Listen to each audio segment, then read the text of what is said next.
it's Gwen. Welcome back to my channel. As you can see, I have the most adorable bunny garland, and it was super easy to like put together. I just got 2 items from the dollar spot at Target and made it yesterday because I wanted it up for spring, because I'm really hoping that the cold weather is gone and that the warmer weather is here to stay.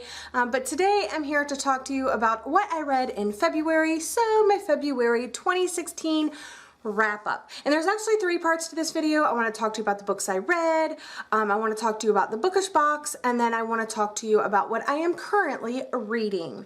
So the first book that I read in February was 6 of Crows by Leigh Bardugo. And I was super excited about this book because I was familiar with the world and I knew it followed a new cast of characters. I read the Grisha trilogy in December. It was like what I concentrated on in December, and I didn't really connect with it as much as other people did. I was a little let down. I did really enjoy the 3rd and final book, but there was something about it that was a little off. And sadly, when I read 6 of Crows, even though it seems like everybody out there is absolutely loving it, something is just a little bit off. I don't know if it's the writing or if it's the world or if it's just the way things are explained.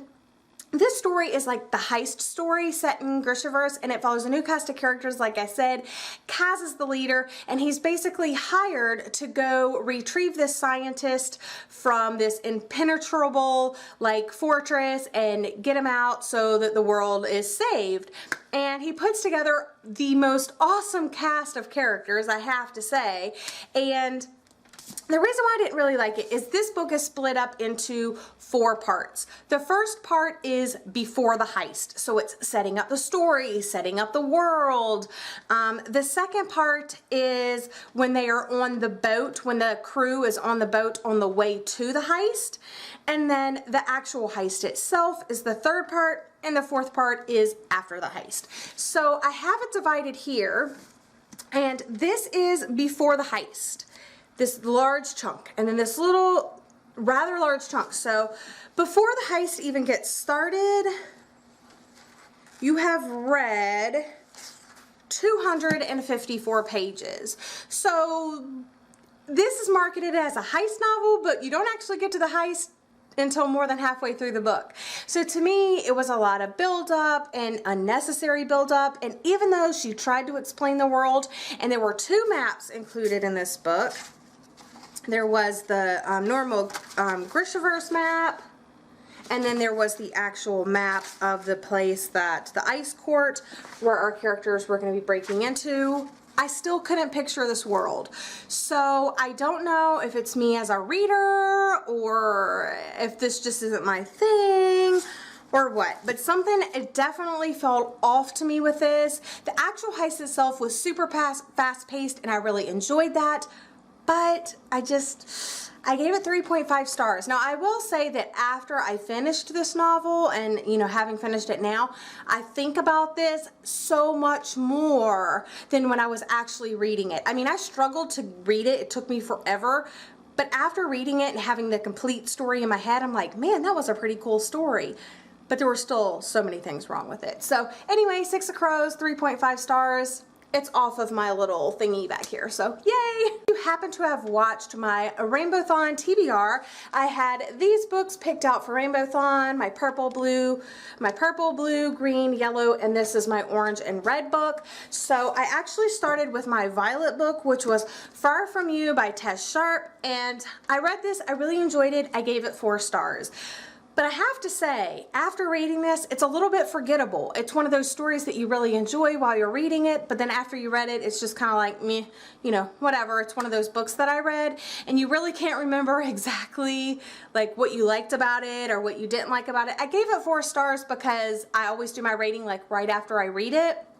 And this is about a girl that almost gets killed twice, and it's not really about that though. It's about the time that her and her friend go out to this point, and her friend ends up getting murdered, and then the girl is kind of left dealing with like what happened, who was it. So it's kind of like a whodunit, and the whole story was really good until they got to the actually revealing who done it and why and all of that, and you're kind of like, that was weird. Didn't see that coming at all, because it's almost like one of those things that you would like never expect ever. So I don't know. I mean, I gave it 4 stars because I really did like the characters.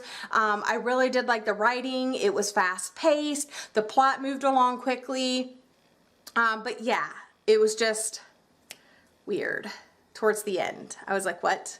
So 4 stars, maybe 3.5, but I gave it 4. So next up on my Rainbowthon TBR was Ugly Love by Colleen Hoover. And this is a book that I think it's being turned into a movie and everybody's raving about. And I love Colleen Hoover. I loved Hopeless. I loved Losing Hope. And those are the only 2 books I had read up until this point. So this was my 3rd. No, I read Confess, which I loved. So this is my 4th Colleen Hoover book. And yeah, I didn't really like this one. I gave it 3 stars because the writing was good, the characters were interesting, and it was fast-paced, and it was contemporary romance, if you can call it that. But this follows Tate and Miles, and Tate is basically moving in with her brother to stay there, and kind of like, you know, she's getting a new job and all of that. And when she gets to her brother's apartment, there's this guy laying in the hallway, and it ends up being a friend of her brother's, but he's like drunk that night. She brings him in and all of that.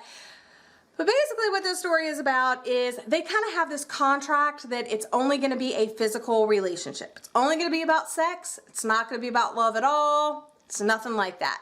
And that's kind of what they go in there. And even though it's like this contract for sex type thing, some of these scenes were like really, really, really hard to deal with, because you are getting flip-flop stories between like Miles and Tate, and then you're getting Tate's is told in like present day, and then Miles until the end is told like from a relationship before kind of perspective, and like why Miles is the way he is. And even though I can understand like what happened to Miles is tragic and terrible, like it still doesn't excuse his behavior. And that just like, it really rubbed me the wrong way. But this one is definitely not going to be for everybody. People that love it, I'm kind of like, really? That kitchen scene? I don't know. There's a couple scenes in here that I was just like cringing the whole time, but I read it. I'm happy I read it, and yeah, let's continue. Next book for Rainbowthon TBR was Isla and the Happily Ever After. This concludes the companion series, Anne and the French Kiss, Lola and the Boy Next Door, and this is the 3rd book, Isla and the Happily Ever After by Stephanie Perkins. This is a contemporary young adult romance story about, there's always like a couple, like it was like Anna and St. Clair, and then Lola and Cricket, and this one is Isla and Josh. And this one was quite different from the first 2 in that the first 2 books kind of were like, they weren't together, and it was like them coming together. And even in the second one, it was like they had been together before, but then they were broken up, and then they're, you know, back together. And this one, these characters are like right from the start a couple, and you're like, so how is this gonna work? How is she gonna tell this story? It ended up being really awesome. I loved it. I gave it 5 stars. Yes, I could find some faults here and there, but overall I really enjoyed it. It was happy. It was easy to read. It was just cute. It was like, aw. And I really liked Josh as a character. He's probably my favorite male love interest in this companion series. I love all the girls. The girls are just so different. Yeah, I don't know, but I really loved Josh. He's like an artist and all this, but this tells their kind of love story, and it also does feature cameo some of the characters from the rest of the companion series, and I really enjoyed this. It's set in France, but it's also set in Manhattan. So Manhattan, San Francisco is Lola and the Boy Next Door. But they kind of meet at the very beginning in Manhattan, and then they go to school, and they're in Paris. And yeah, it's super cute. And I know a lot of people were going to read this for Rainbowthon, so I hope everybody enjoyed it as much as I did. Long Shot. And that was authored by Jennifer Rush. I was blown away by this book. I really didn't know what it was about. I received it in one of the subscription boxes that I did, and I got it in the Bookcase Club subscription box that they sent me for review, and I wasn't really sure what it's about. I mean, the cover was like a little weird. I was like, really? Like, what's going on? And I read about it, and I was like, oh, it seems like a little sci-fi, and of course there's a romance probably and all of that. but I was really blown away by this book, and I have not heard anybody talk about it, which is very strange. It's a trilogy, maybe more, but I know there's 3 books out, this one, and then there's like 2 other ones. I immediately put those on my wish list after I was done reading this because I just really enjoyed this. Now, of course, the covers have changed, so big surprise there. I think the hardcovers have one cover and then the paperbacks have another one. I don't know. Anyway, this story is about a girl and her father, and they live in this farmhouse, and in the basement of the farmhouse there's this like laboratory, and there are 4 enclosed areas, and in each one there's a guy. There's 4 guys, and each one of course has their own personality, but of course Anna doesn't really know like why they're in there, how they're being altered, what exactly is the point. But along the way she kind of forms friendships with these 4 guys in different ways. One she can't really stand, one she kind of likes, the other one's like her best friend, and the other one's just like really interesting. But what ends up happening in the very beginning of this book is that the leader of the branch, which is like this organization, government organization that runs this project, comes to the house and something's off. The boys end up breaking out. Anna's father tells her, look, go with them. You have to go with them and never come back here. So he stays behind. The boys and the girls go off, and they're kind of like, you know, on the run. And that just, it's really cool because it's totally not what I was expecting. So it does have a little bit of a sci-fi element in it, but it's more of an on the run, fast pace, like they leave and then there's this Anna's father tells them to go to this like house, and when they get there they find a clue, and then from that clue they go somewhere else and they're on the run and the branch is after them, and it's super fast paced, adrenaline pumping, and things about the characters are revealed, and you're trying to find out like how exactly were they altered, how does Anna fit into this, and so forth. So very interesting if you're looking for like a sci-fi romance, like maybe something like totally different. Yeah, I would pick this up because I mean, and it's rather short, so, you know, I rated that one 5 stars if I didn't already say that. Okay, so the last book on my Rainbowthon TBR, and I actually completed it during Rainbowthon, so yay, was November 9 by Colleen Hoover, and of course I was super hesitant to go into this because I had read Ugly Love and I didn't really love it, and then I was like, ugh, and plus I like heard like 2 reviews, like the week of me of Rainbowthon, people were like, I saw reviews come up and they were talking negative stuff about this book and about certain scenes, and it was making me scared that I didn't like about Ugly Love, and I was like, oh no, is Colleen Hoover like going down the drain for me? No, she's not. Totally redeemed herself with November 9. Absolutely loved this book. Highly recommend.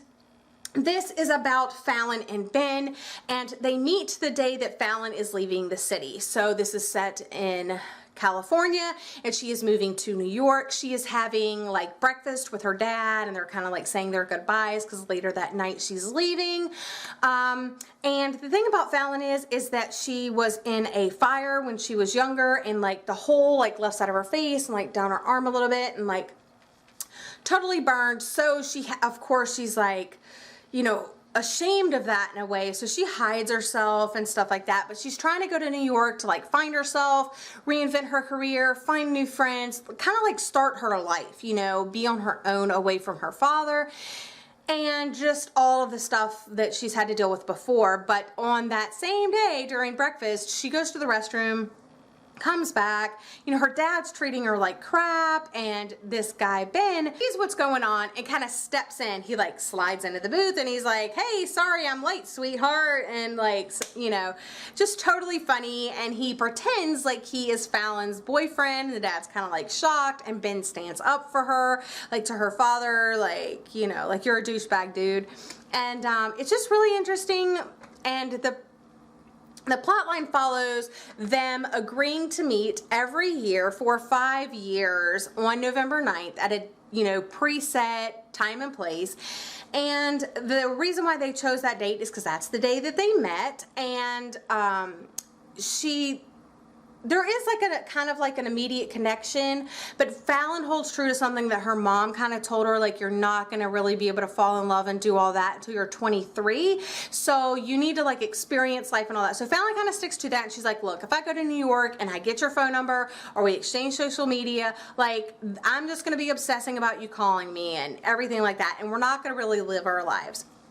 So she decides to still go to New York, and that they are not going to exchange phone numbers. They are not going to, they actually block each other on social media.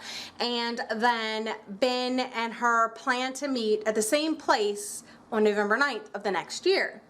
And things happen. So every November 9th for 5 years, they plan on meeting. And during that time, it's like, do they meet on November 9th every year? What happens within that year?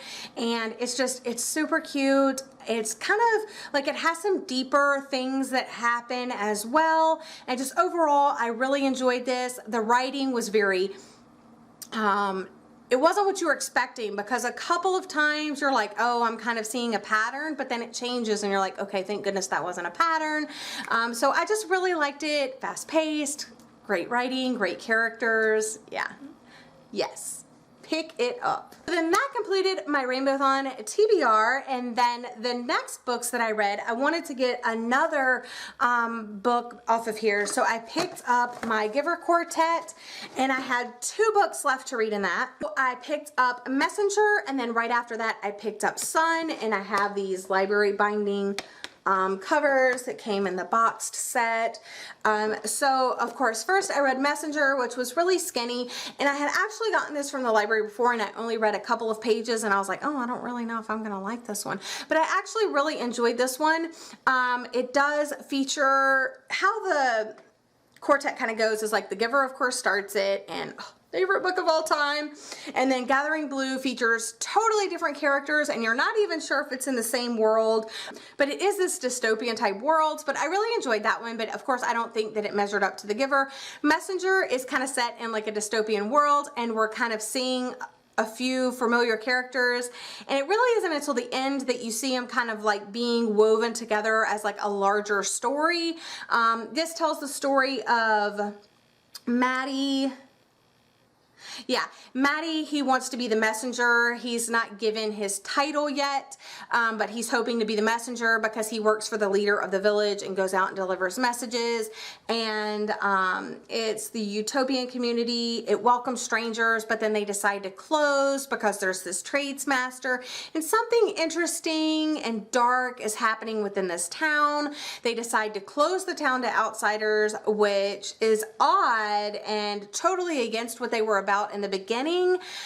So Maddie sets out to deliver messages and post messages that like the community is closing, it's no longer accepting outsiders, but he lives with this man called the Seer, and he's going to get the Seer's daughter, which is the same character from here, Kara. So he's going to get Kara and tell her the village is closing, you have to come with me now. And he's bringing her back, and you're kind of finding out like what's wrong with the village and can it be saved. So this was really tragic. Lois Lowry did a really good job of like pulling me into this false sense of community and then just ripping out my heart. So I was kind of hating it. I mean, love hating it, you know, but I did kick it and I did punch it and throw it a couple times. So that made me feel better. I read Sun right after. This is the conclusion to the Giver Quartet, and I really liked this one. It was a little slow paced. It was told in 4 parts. The first part, it follows Claire, which is a character from the Giver world. So it starts kind of in the Giver world, and then it goes to different worlds or communities that we are used to seeing. One that was new to us, I believe. But the first part was probably my favorite part. And it's just because like it reminded me so much of the Giver and what was going on and how things were shaped and how the world was run. And I just really loved that about it. And it kind of told like what was going on in the Giver from like a different person's perspective. So it made me want to go back and read the Giver like for sure. And then it's basically the point of Claire's story is that she was assigned to be a birth mother, and she births this child, and then there's a complication. So she's taken out of the role of birth mother and she is assigned to work in the fish hatchery. So then she's in the fish hatchery, but then she's wondering like what happened to my son that I gave birth to, and she ends up finding out some information about her son, and then she starts like trying to form a relationship with him and, you know, wanting to actually be a mother and so forth. And this is kind of like her journey to do that, and it's kind of like an epic journey for her, like seeing if she can do that. Like I said, it is told in 4 parts. There's like 4 different like worlds kind of, but it really does wrap up the quartet, and it's amazing how like little bits from other stories are like woven into it, and it's just like pretty amazing. I did find one grammatical error in this, and it was like a pretty obvious grammatical error, and it hurt my heart so bad because these books have been so important to me and so perfect and like masterpieces, like up there with Harry Potter like masterpieces. And I saw that and I was just like, oh my God, no. So I was just cringing, but I gave, out of the whole quartet, I gave The Giver 5 stars, and every other book was 4 stars to me because none of them could quite, you know, measure up to The Giver. And I know it was hard because they are part of a quartet and you are comparing them against each other. But overall, it was a satisfying conclusion, and I highly recommend this quartet. So when I finished those took another book off of my books from back here and put it in my red pile. So I was really happy about that. The last book that I completed in February was When We Collided by Emery Lord. I am so happy that my round 3 secret sister Nicole sent this to me. I sent her an arc of Glass Sword, and she sent me this arc like an exchange, contemporary romance. This is one that I was highly anticipating, and it comes out in April, and I will have a review closer to release date. But this tells the story of 2 characters that are kind of battling their own demons. I don't want to get into it too much here, but it is safe to say that I loved this book. I gave it 5 stars, and watch out for my review. Okay, so those are the books that I read in February, and now I want to talk to you about the Bookish Box.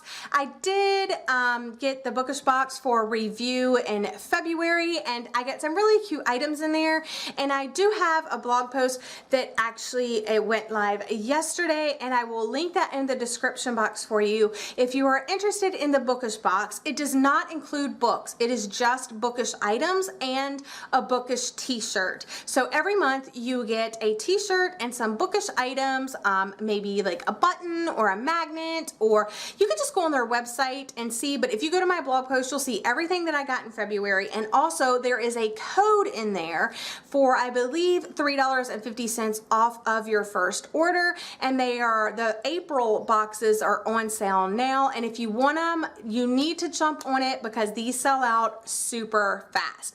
This is not sponsored. I just really liked what I got in my February box, and I wanted to offer you the coupon code if you're interested in that. The third thing that I wanted to talk to you about is what I am currently reading. I'm currently reading Truth Witch by Susan Dennard, and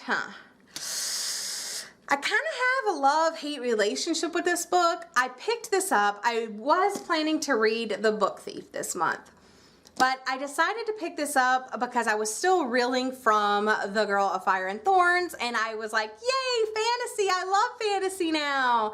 And then I picked this up and I realized, well, I don't really like fantasy that much. It's a good story.